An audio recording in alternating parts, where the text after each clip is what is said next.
دیکھو ربیع الاول کے بارے میں لوگ اکثر ایک سوال پوچھتے ہیں کہ عید میلاد النبی منانا، اس میں جشن کرنا، نبی صلی اللہ علیہ وسلم کی آمد پہ خوشی منانا، یہ اسلام میں کیسا ہے؟ ہم رسول اللہ صلی اللہ علیہ وسلم کی سیرت دیکھتے ہیں. پہلی بات تو یہ کہ 12 ربیع الاول نبی کا یوم ولادت ہے، اس پر کوئی صحیح روایت موجود نہیں ہے. اگر ہے تو بھائی کوئی دکھا دے، بھائی یہ روایت ہے، اس کے یہ راوی ہیں، سارے ثقہ راوی ہیں. ایسی کوئی روایت موجود نہیں ہے، اور اس کی وجہ یہی ہے کہ اللہ تعالیٰ نے اپنے نبی کی ولادت کے دن کو امت سے چھپا لیا ہے تاکہ اس میں خرافات نہ، کیونکہ پچھلی امتوں نے کیا نا اپنے انبیاء کی ولادتوں کے دن کے ساتھ. لیکن اگر فرض کر لیں، لوگ بحث کرتے ہیں نہیں جی فلاں نے لکھا ہے تو فلاں نے لکھا ہے، چلو مان لیا کہ 12 ربیع الاول نبی کا یوم ولادت ہے، تو ہمیں رسول اللہ صلی اللہ علیہ وسلم کی سیرت میں یوم ولادت پہ کیا کرنا ملتا ہے؟ احادیث صحیحہ سے صحیح حدیث ہے کہ نبی صلی اللہ علیہ وسلم پیر کے دن کا روزہ رکھتے تھے.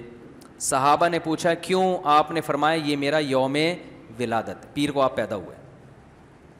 اب دیکھو پیر کو نبی نے روزہ رکھ کے یہ بتا دیا کہ اس میں عید کا تصور نہیں ہے، کیونکہ عید اور روزہ جمع بولنا پڑے گا آپ لوگوں کو، جمع نہیں ہو سکتے.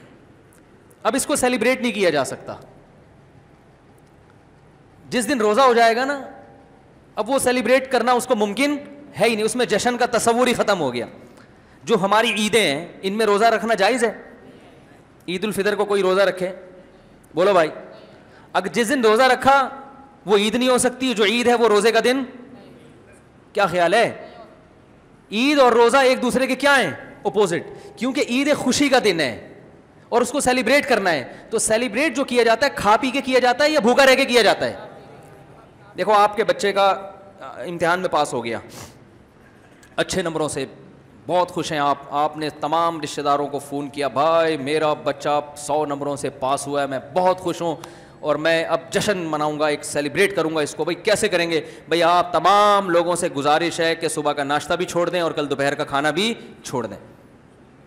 ہاں بھائی یہ کیا ہو گیا بھائی؟ یہ خوشی ہے یا کوئی غم ہے بھائی؟ روزہ کوئی غم کی علامت نہیں ہے لیکن خوشی بھی نہیں ہے. خوشی کا مطلب خوشی کو سیلیبریٹ کرنا نہیں ہے، منانا. خوش ہونا ایک الگ چیز ہے، خوشی منانا. بھائی خوش ہونے پر تو ہم بھی کوئی پابندی نہیں لگا رہے کہ آپ 12 ربیع کو خوش ہو جائیں. مسئلہ ہے خوشی منانا. منانے کا صرف عید کو خوش ہونے پر کبھی بھی نہیں منائی جائے گی، صرف عید کے دن یا کوئی خوش یعنی یا کوئی کھانا کھلا کے. تو آپ کے بچہ 100 نمبروں سے پاس ہوا، آپ نے کہا کہ ہم خوشی منائیں گے. بھائی کیسے منائیں گے؟ آپ بھی کھانا چھوڑ دیں اور ہم بھی کھانا لے. بھائی وہ کہیں گے بھائی پہلے ہم اس طرح تو ہوگا کہ آج ہم زیادہ کھائیں گے، اس طرح تو منائی جاتی ہے. تو یہ بات سمجھ میں آ گئی.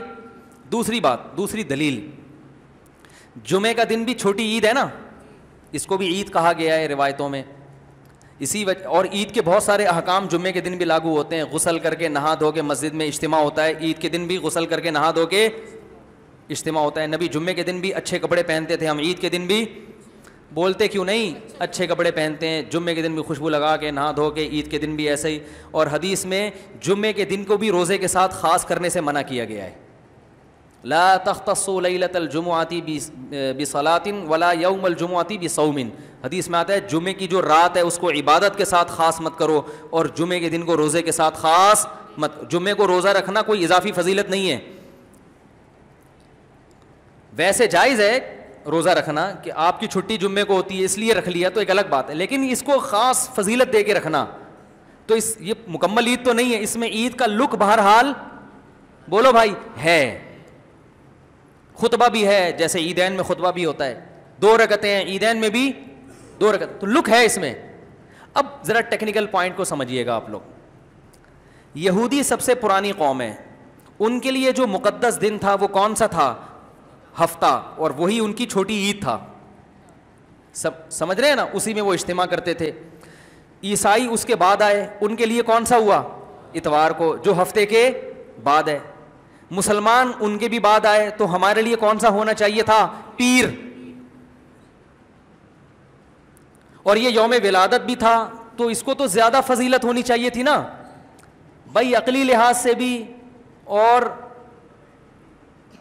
جو حکمت ہے اس کے لحاظ سے بھی. عقلی لحاظ سے اس لیے کہ وہ پہلے تھے تو ہفتہ, پھر اس کے بعد اتوار, تو اب ہمارے لیے پیر, اور اس لیے بھی کہ نبی کا یوم ولادت ہے تو یہ بطریق اولا پیر کے دن کو فضیلت ملنی چاہیے تھی کیونکہ وہ نبی کا یوم ولادت ہے. لیکن چونکہ اس میں عید کا کانسیپٹ ہے نا, اس لیے پیر کا نہیں ہوا بلکہ ریورس کر کے کہاں لے گئے, جمعے کی طرف. تو پیر کے دن یا نبی کے یوم ولادت سے عید کا کانسیپٹ اسلام نے کھرچ کے نکال دیا ہے کہ اس میں عید کا کانسیپٹ ہو ہی نہیں سکتا, اپوزٹ ہے اس کا, روزہ ہے. بات آ رہی ہے سمجھ میں؟ تو اس لیے 12 ربیع الاول اگر نبی کا یوم ولادت ہے بھی تو بہت کچھ بھی اگر کرنا ہے تو روزہ رکھنا, ہم تو اس کے بھی قائل نہیں ہیں روزے رکھنے کے, کیونکہ نبی نے پیر کا رکھا ہے, 12 ربیع الاول کا نہیں رکھا. لیکن اگر آپ کو کھینچ تان کے کچھ نہ کچھ ثابت کرنا ہی ہے تو آپ اس دن کو روزے کا تو قرار دے سکتے ہیں. آپ اس دن کو سیلیبریٹ کرنا یا عید قرار دینا آپ کے لیے ممکن, قرآن و سنت نبی کی تعلیمات کے مطابق عید کا دن قرار دینا ممکن نہیں ہے, آپ ممکن نہیں ہے. دوسری بات, ابھی بات مکمل نہیں ہوئی ہے, ایک پوائنٹ اور رہ گیا. اسلام میں عیدیں صبح کے وقت ہوتی ہیں, رات کو عیدیں غیر مسلموں کی ہوتی ہیں. کرسمس زیادہ جوش و خروش سے کم منایا جاتا ہے رات کو, کیونکہ اس میں ڈھول ڈھمکے ہوتے ہیں, لائٹنگ ہوتی ہے. لائٹنگ رات کو جچتی ہے, دن میں لائٹنگ بولو بھائی نہیں. جبکہ اسلام کے جو تہوار ہیں وہ کب ہوتے ہیں؟ صبح کے وقت. صبح آپ اشراق کے وقت آؤ گے, نماز پڑھو گے, سویاں کھاؤ گے, گلے ملو گے, پتلی گلی سے نکل لو. عید الاضحیٰ میں بھی صبح آؤ گے, نماز پڑھو گے, قربانی کرو گے, گوشت کھاؤ گے, ٹھیک ہے نا. یہ سب کام تبھی فقہا نے لکھا ہے کہ مغرب کی نماز کے بعد جانور کو قربان کرنا مکروہ ہے, جائز ہے مگر مکروہ, کیونکہ شاعر اسلام میں سے دن میں ہوگا. یہ رات کو شریعت نے اس لیے نہیں رکھا کہ رات کا وقت نا گناہوں کی طرف لے جاتا ہے. جب خوشی منائی جاتی ہے تو رات کو انسان ٹریک سے ہٹنے کا خطرہ زیادہ ہوتا ہے. جبکہ 12 ربیع الاول کو جو عید منائی جاتی ہے وہ دن میں زیادہ منائی جاتی ہے رات کو. ساری لائٹنگ رات کو ہوتی ہے, سارے جو نعت اور میوزک کے ساتھ وہ سب کب ہو رہا ہے؟ رات کو. یہ خود اسلام کے مزاج کے خلاف ہے. تو پتہ ہی چلتا ہے بھائی, بہت معذرت کے ساتھ, کسی پہ طنز مقصد نہیں ہے. دیکھو اللہ اس کے رسول صلی اللہ علیہ وسلم کو فالو کرنا یہ عشق نبی ہے اصل. یاد رکھو, محبت میں جذبات پہ کنٹرول کرنا یہ زیادہ مشکل کام ہے, اور جذبات سے ہٹ کے, جذبات سے مغلوب ہو جانا یہ آسان بہت ہے, لیکن یہ حقیقی محبت کی علامت نہیں ہے.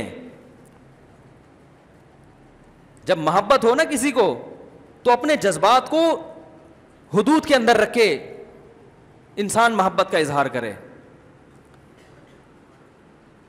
اپنے جذبات کو غالب کر لینا, نبی کا عشق ہر مسلمان کو ہے, ہر ایک کا دل چاہتا ہے یہ کرے یوں کرے نبی کی یاد میں, لیکن آپ اپنے اس جذبات پہ کنٹرول کریں. بولے بھائی رسول اللہ صلی اللہ علیہ وسلم کی جو اطاعت ہے وہ پہلے ہے, اپنے جذبات بعد میں. اهدنا الصراط المستقیم,